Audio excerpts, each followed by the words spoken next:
Hello. So I want to talk a little bit about Milo and his recent takedown. I don't want to come across like I'm defending his thoughts or his comments because I'm certainly not. But I just want to put a few thoughts out there. First of all, what he said was creepy. He did seem to be defending his molester. That being said, I don't think it's a coincidence that this all came about when it did. The timing just seems too convenient for me to write it off as people just found out about this pedo video randomly, and that's why it just now surfaced. The video was on Joe Rogan's podcast. It's not like this was a hot mic or something that was, secret. This was on YouTube for a year, and that video, specifically with that description of him defending pedophilia, was on YouTube for a while before this all blew up. I know because I saw it at least a month or two ago. I saw it a while ago.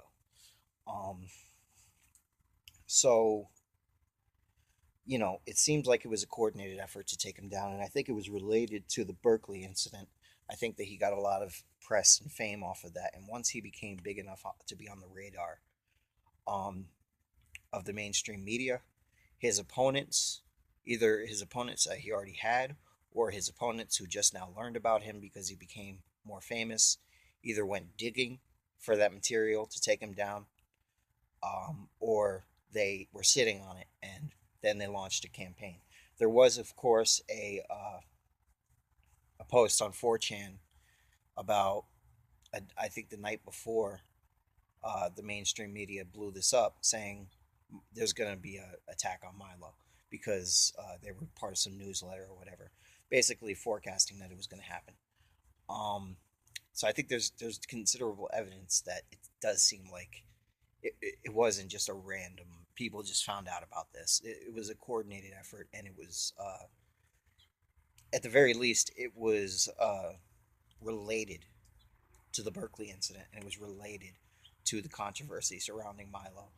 Um, and it was just a convenient way to take him down because obviously it's very hard to defend somebody who seems to be defending pedophilia, and so it's a lot easier to take him down through that than to try to take him down through his you know his more main political comments or whatever, the things that actually made people hate him in the first place, which was not the pedophilia but the various right-wing positions that he advocates for.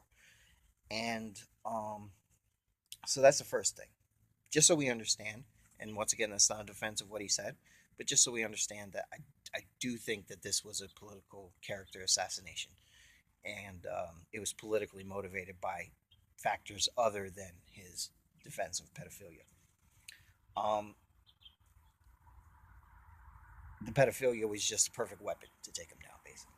Um, that being said, just to play, because I can't really defend his comments at all, but just to play devil's advocate with why maybe I wouldn't be as outraged or like think that this is somebody who needs to be basically blacklisted and can't participate in media and can't we can't even entertain his voice now on political issues just because of what he said about pedophiles, because it seems like a lot of the narrative is that he was just straight up advocating for pedophilia. And when you get the clips taken in isolation, it might sound that way, like he's pro 13-year-old boys hooking up with uh, older men, which if he is, that's creepy, it's weird, etc.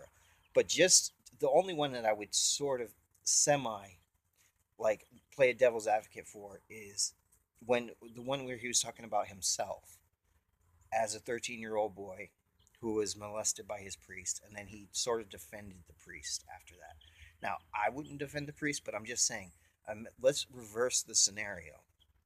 And let's say that he was a straight male and that he was in his young teens and that he banged his hot teacher or teacher's assistant or somebody, some adult female. It's illegal. It's still considered a sex crime. It's still something that we would prosecute. But let's say that was the scenario. And then later, years later, whenever he became famous, he was talking about it and he sort of defended the teacher and said, well, no, but I wanted to do it. Would we have the same like abhorrent reaction, like, oh my god, how could you possibly, if that was the case. And I just have this intuition that a lot of dudes, straight dudes, especially, would be much more likely to give him a pass had it been that scenario. There's just something more creepy about it to us because it's a gay thing, because it's a priest fondling a kid, and that's like our stereotypical image of like these creepy pedo bastards. But if it was a hot female teacher and he fucked her, would we, you know, would we have the same attitude? Some people would say yes, absolutely, yes, I would. But I know a lot of dudes that wouldn't, and I'm one of them because I just remember being 13, being 14, and being a horny little bastard, and remember having like fantasies about certain teachers' aides, older women, people that were like, not too old, but 20s, 30s, but they were just hot. So fucking hot. And I would have, in an instant, had the opportunity arose, and I wouldn't have felt like a victim afterwards. So we decide as a society that these young kids are incapable of making that decision legally. And so we have to uphold that standard. And I agree with that standard. But still, if I was in that actual situation, this is where there's sort of cognitive dissonance. Because if I was in that actual situation and I was the 13-year-old, I was the 14-year-old, and it's my hot teacher, and she's down, am I going to be like, well, no, because I can't consent and I can't, I'm not mature enough to consent? No, I'm going for it. You know what I'm saying? So that's where it's like, uh, yeah, she's wrong. Like her actions can't be defended, but the fact that the kid might have positive feelings about it later in life if he enjoyed it, it's hard for me to condemn the kid for that because they're they're basically acting on a biological impulse. You know what I mean? They're basically doing something that they're designed to do, and we've sort of created arbitrary rules with regard to who is legally capable of consenting and how old you have to be. And I say arbitrary because it is at the end of the day an arbitrary age that we decide, 18. You know, is there a huge physiological and biological and mental difference between 18 and 17, between 18 and 19, between 18 and 20? Is there a huge difference? No, there are differences, but it varies from person to person, etc. And there's other countries where the age of consent is lower, so it is an arbitrary distinction ultimately. But I do think that arbitrary line needs to be drawn, and then when it's drawn, it needs to be respected. So I'm not advocating for, uh, you know, for people, for adults, ignoring that line, because you should, as an adult, be capable of, you know, realizing why you shouldn't do that.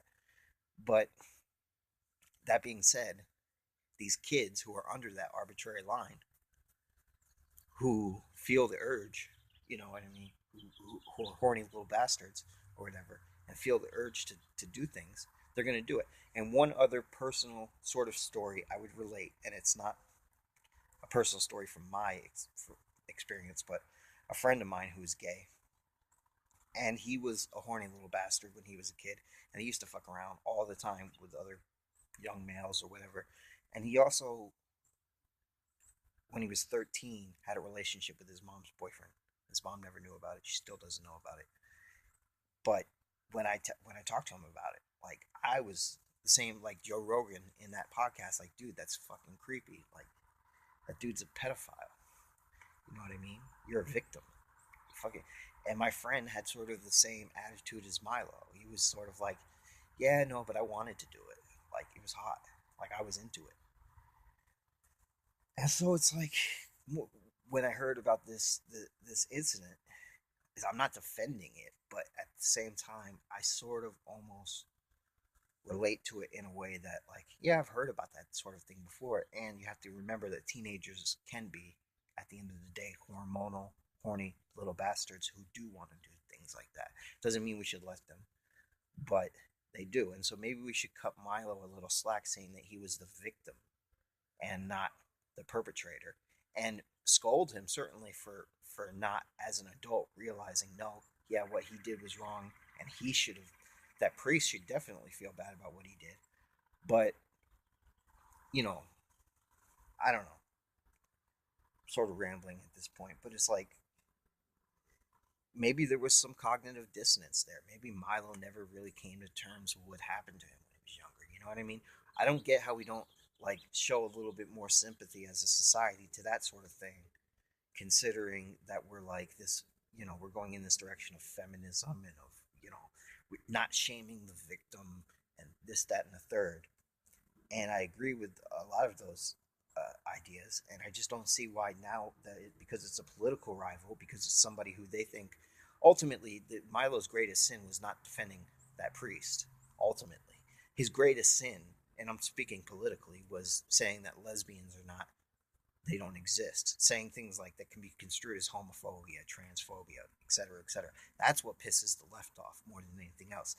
My prediction is that had he not been on that political fringe, had he just been some weird comedian who wasn't making political statements, had he been like that Star Trek guy, then this would never have escalated to the career-ending character assassination that it escalated to. Even if he had made those comments, they might have been controversial, but there wouldn't have been this coordinated effort to take him down. I see it as political. I believe it's political. That's my instinct.